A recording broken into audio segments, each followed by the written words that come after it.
तो जय हिंद साथियों, कैसे आप लोग? उम्मीद है अच्छे होंगे।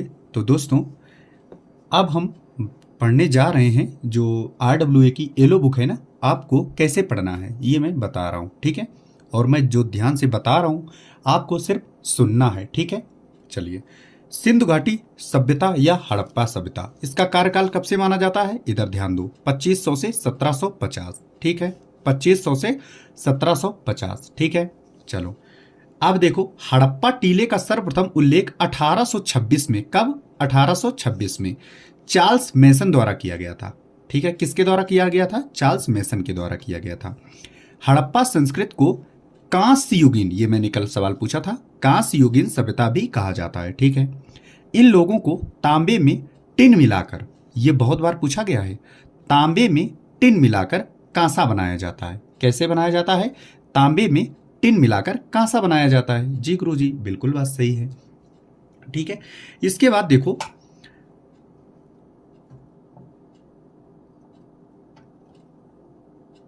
ठीक है, समझ गए? हाँ, कांसा बनाया जाता है किसमें? तांबे में टिन मिलाकर। सिंधु घाटी सभ्यता की खोज राय बहादुर दयाराम साहनी ने की थी। किसने की थी?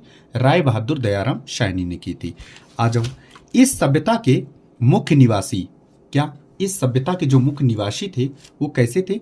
द्रविड़ थे और भूमध्य सागरी थे। यह एक नगरीय सभ्यता थी। कौन? हड़प्पा सभ्यता या सिंधु घाटी सभ्यता एक नगरीय सभ्यता थी, ठीक है। सिंधु सभ्यता का बंदरगाह लोथल को माना जाता है। किसको माना जाता है? लोथल को। सिंधु सभ्यता की लिपि भावात्मक, मतलब समझ रहे हो, जैसे हम लोग इमोजी भेज देते हैं, ऐसे होते हैं कि रोने की हो, अगर हमारी फीलिंग रोने की आ रही तो हम रोने की इमोजी भेज देते हैं, ठीक है, समझ गए। सिंधु सभ्यता में नगर तथा घरों को बनाने के लिए ग्रिड पद्धति, ये आपसे पूछ सकता है कि ग्रिड पद्धति कौन सी पद्धति अपनाई गई थी, ठीक है, यानी तरीका। पद्धति का मतलब क्या होता है? तरीका अपनाया गया था। तो आप लोग बताएंगे ग्रिड पद्धति। ग्रिड मतलब तरीका अपनाया गया था। अच्छा, सिंधु समाज मात्र सत्तात्मक था। क्या? कि जो भी होगा मम्मी के इशारे से सब चलेगा, ठीक है। तो मात्र मम्मी को वरीयता दी जाती थी, ठीक है। जो भी काम पूछना होगा तो मम्मी से पूछो। मोहनजोदड़ो से एक कांस्य की मूर्ति नर्तकी मिली है। क्या? नर्तकी, शायद आपने देखा होगा, नटराज टाइप की, है ना। ये लोग मिठास के लिए शहद का प्रयोग करते थे, आपकी तरह नहीं खाते थे, ठीक है। ये व्हाइट चीनी नहीं खाते थे, ये नुकसानदायक होती है, याद रखना। सैंधववासी दशमलव प्रणाली पर आधारित बांटों का प्रयोग करते थे, ठीक है। लोथल में मिट्टी से निर्मित घोड़े की प्रतिमा प्राप्त हुई है। यहाँ गाय के साक्ष्य नहीं मिले हैं। लोथल से अगर पूछे जाए आपको कि क्या गाय के साक्ष्य मिले हैं, आप कह देंगे सर गाय के साक्ष्य नहीं मिले हैं, ठीक है। अब देखो, ये लोग, शहद का तो आपने देख लिया। सिंधुवासी बतख को अत्यधिक पवित्र मानते थे, ठीक है। बतख भाई साहब जो इतने दिखने में भी अच्छी लगती हैं। जुते हुए खेत के साक्ष्य कालीबंगा से प्राप्त हुए। कहां से? कालीबंगा से। नक्काशीदार ईंटों के प्रयोग के साक्ष्य भी कालीबंगा से मिले हैं। यानी जुते हुए खेत कालीबंगा, नक्काशीदार ईंटें कालीबंगा। सर नक्काशी क्या होती है? अरे जिसमें डिजाइन होती है, समझ ले, ठीक है। अच्छा, अब आ जाऊं, अब आपको कुछ बता देते हैं। क्या? कि ये जो मैं बताता हूँ क्लास में कि ऐसे ऐसे पढ़ना है, हमको काम भेजो, या कुछ डाउट हो तो मेरे पर्सनल ग्रुप पे भेजो। कुछ लोगों को इसमें मतलब, अब जिसकी रही भावना, जैसी प्रभु मुहूर्त देखी तिन तैसी, ठीक है। मतलब जैसी जिस जो भावना अपने जो आपकी नजरें हैं ना, यही इंसान को जज करती हैं कि ये कैसा है। वो इंसान बेशक ना हो, अगर आपके अंदर अंदर ये आ गया कि ये इंसान खराब है तो आपकी नजरें खराब ही उसको तय करेंगी, ठीक है। तो मेरे कहने का मतलब ये है कि जैसे मैं बोल देता हूं कि मेरे को काम भेजो, मेरे पर्सनल पे भेजो, तो कुछ लोगों को लगता है कि मास्टर ही गलत है। तो भाई साहब, अगर आपको ऐसा लगता है तो बहुत अच्छी बात है, ठीक है। अब आपको 4 साल हो गए, आपका सिलेक्शन नहीं हुआ है। हम तो ये सोचते हैं कि जब आप पूछते हैं कि सर ये कैसे होगा, कैसे हम क्रैक कर पाएंगे, तो हम ये सोचते हैं कि जैसा हमने किया है सेम ऐसा ही हम आपको बताएं, तभी तो आप सिलेक्शन होंगे। हमेशा एक्सपीरियंस वाला बंदा ज़्यादा बता लेता है। लेकिन आप लोगों को लगता है कि मास्टर इतनी चिंता क्यों कर रहा है, खासकर लड़कियों की बात कर रहा हूँ, कि यार ये मास्टर इतनी चिंता क्यों कर रहा है, ये पर्सनल पे मंगा रहा है। तो भाई साहब, ये तुम जानो, तुम्हारा काम जाने, ठीक है। सिलेक्शन लेना है तो करिए, ना लेना है तो मत करिए। अभी फिर ये भर्ती आ रही यूपी पुलिस की, ये भी निकल जानी है। मैं तो कहता हूं भगवान की दया से आप सक्सेस हो।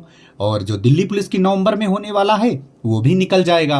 आप फिर मुंह उठा के आओगे कि सर गलती हो गई, आप क्या करें, ठीक है, जब सोचो कि मैं गुरुकुल ऑनलाइन खोलूंगा, अपनी कोचिंग जब ऑफलाइन होगी, ऑनलाइन नहीं ऑफलाइन होगी, उसमें जब हम एडमिशन देंगे और उसी को देंगे, पहले स्टाम्प पे लिखवा लेंगे, समझ रहे हो, स्टाम्प पे लिखवा लेंगे कि इतनी कड़ी सजा में रखेंगे कि आप जब तक एग्जाम नहीं होगा छोड़ेंगे नहीं, समझ रहे हो। हाँ, तो वही जब अभी नहीं आप लोग बिलीव कर रहे हो तो तब कैसे बिलीव करोगे, बस वही मैं समझाना चाह रहा था। तो मेरा कोई ऐसा, मुझे इतनी ऑलरेडी इतना काम होता है, इतना टेंशन होती, जॉब के बाद पता चल जाएगा तुम्हें, भगवान करे जल्दी आपको जॉब मिले, पता चल जाएगा तुम्हें कितनी टेंशन होती है, ठीक है। और मुझे कोई पैसा नहीं मिल रहा है यहाँ से, ठीक है, मेरा इतना हैवी चैनल नहीं है कि मुझे पैसा मिल रहा हो, पैसा अगर मिल रहा होता तो हम नौकरी छोड़ देते, ठीक है। सिर्फ हम ये सोच रहे हैं कि जल्दी से जल्दी आप लोग सिलेक्ट हो जाए, लेकिन नहीं मानते हो। अपने दिल से पूछो, 1 मिनट और लूंगा आपसे, अपने दिल से पूछो कि क्या आप 10 घंटे पढ़ रहे हो, क्या पढ़ रहे हो 10 घंटे, और उस 10 घंटे में क्या मैथ के 50 सवाल लगा पा रहे हो, क्या जीके में 80% एक्यूरेसी के साथ 20 सवाल सही हो पा रहे हैं, तुक्के में सही करते हो, 25 गलत होते हैं तो 25 सही होते हैं, या 20 गलत तो 30 सही, 30 गलत तो 20 सही होते हैं, यह है हाल तुम्हारा। अगर तुम्हारी क्षमता हो तो 20 सही करो, 1-2 गलत हो जाए तो कोई दिक्कत नहीं, 20 सही करो, है नहीं। अगर जब तक ऐसा नहीं कॉन्फिडेंस लाओगे या इतनी पढ़ाई नहीं करोगे, अगर आपके अंदर कोई मतलब डर नहीं रहेगा कि मुझे इतना करना ही करना है, करना ही करना है, तभी आप सिलेक्शन ले पाओगे। वरना जिसको लेना है, जो पढ़ रहा है वो तो पढ़ ही रहा है, हम आपके लिए बता रहे हैं, समझ रहे हो। हाँ, तो बहुत अच्छी बात, आप लोग काम भेजो ना भेजो। अब मैं सबको, आज संडे था, आज के लिए मौका था, तो आज से मैं ग्रुप भी बंद कर दूंगा, ठीक है, सारे ग्रुप हटा दूंगा। अब फिर अब मैं आपको नहीं बताऊंगा, अब आप मेरे पास आएंगे कि प्लीज सर मुझे गाइड कर दो, मैंने मतलब माइंड में मेरे गलत आ गया या कुछ आ गया, इस वजह से सच में आप सर कह रहे थे कि अगर ऐसा नहीं किया तो सिलेक्शन नहीं होगा। सर आज मैं 5 साल हो गया, मेरा सिलेक्शन नहीं हो पा रहा है, अभी तो आप 40 नंबर पीछे से हो। उस दिन बात करना जिस दिन पॉइंट से रह जाओ, हम तो कह रहे हैं भगवान ना रहो, जल्दी सिलेक्शन हो जाए, उस दिन बात करना हमसे, ठीक है। अब मैं आपको किसी को नहीं रखूंगा, मैं ग्रुप ही हटा दूंगा, ठीक है। तो आज से आपका टेलीग्राम कुछ भी ग्रुप नहीं रहेगा, व्हाट्सअप भी नहीं रहेगा, टेलीग्राम भी नहीं रहेगा, कुछ भी ग्रुप नहीं रखेंगे, ठीक है। अब बाकी आप जानो, आपका काम जाने। चलो देखो, हड़प्पा पाकिस्तान रावी, तो हड़प लिया पाकिस्तान, सबका सब हड़प लेता है। इसके बाद में भाई साहब रवि, जो हमारे रवि हैं, इनको भी साथ में ले जाता है। तो अब देखो कि मोहनजोदाड़ो ये भी पाकिस्तान में है, लेकिन ये सिंधु नदी पर है। चन्नूदड़ो ये भी पाकिस्तान में है, यानी हड़प्पा, मोहनजोदड़ो, चन्नूदड़ो ये तीनों पाकिस्तान में हैं, लेकिन मोहनजोदड़ो, दड़ो दड़ो दड़ो इसमें भी लगाए, दड़ो इसमें भी लगाए, तो ये सिंधु नदी की हो गई, समझ रहे हो, दड़ो इसमें लगाए, दड़ो इसमें लगाए, तो ये सिंधु नदी की हो गई। कालीबंगा ये घग्गर नदी पर है राजस्थान में, लोथल गुजरात में है भोगवा नदी पर, रोपड़ पंजाब में है सतलज नदी पर, आलमगीरपुर मेरठ में है हिंडन नदी पर, रंगपुर गुजरात में है सुखभा दर नदी पर, धौलावीरा गुजरात में है मनसर में है, बनवाली हरियाणा में है रंगोई में है, सुतकांगेडोर क्या है, सुतकांगेडोर कहाँ है सर, पाकिस्तान में है दास्क नदी पर। यह थोड़ा ज्यादा इंपॉर्टेंट पूछा जाता है, ठीक है। अब देखो कि मोहनजोदड़ो से मैं आपको बता दूं कि मोहनजोदड़ो से क्या से प्राप्त सबसे बड़ी इमारत अन्नागार मिली है। आपसे पूछा जाएगा अन्नागार कहां मिली है, तो आप बताएंगे मोहनजोदड़ो में। इनकी मुख्य फसल गेहूं जौ थी और ये सूती एवं ऊनी वस्त्रों का प्रयोग करते थे। अग्निकुंड लोथल तथा कालीबंगा से प्राप्त हुआ है, ठीक है। कालीबंगा का अर्थ होता है काली चूड़ियां। मनके बनाने के कारखाने लोथल तथा चन्नूदड़ों से मिले हैं। ये बार बार पढ़ना है तब जाके याद होगा, समझ रहे हो, ये बार बार आपको पढ़ना है तब जाके याद होगा। चावल के साक्ष्य चावल लोथल, चावल लोथल आप नहीं भूलोगे, ठीक है। चावल लोथल।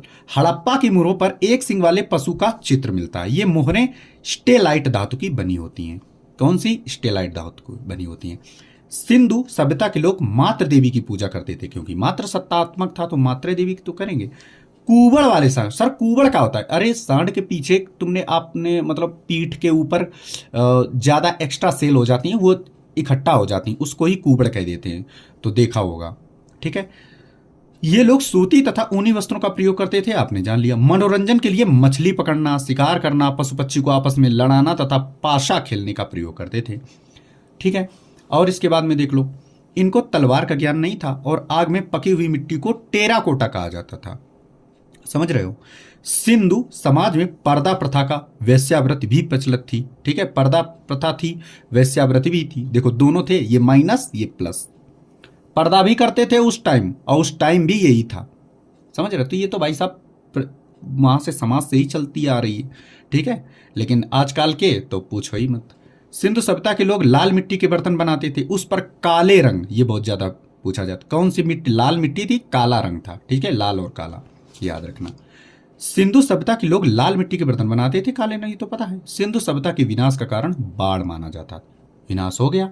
ठीक है, अब आप लोग कमेंट जरूर करना कि सर हाँ मजा आया, क्या मजा आया। ठीक है, लाइक करें, सब्सक्राइब करें एंड शेयर करें। Thank you so much. शबा खैर।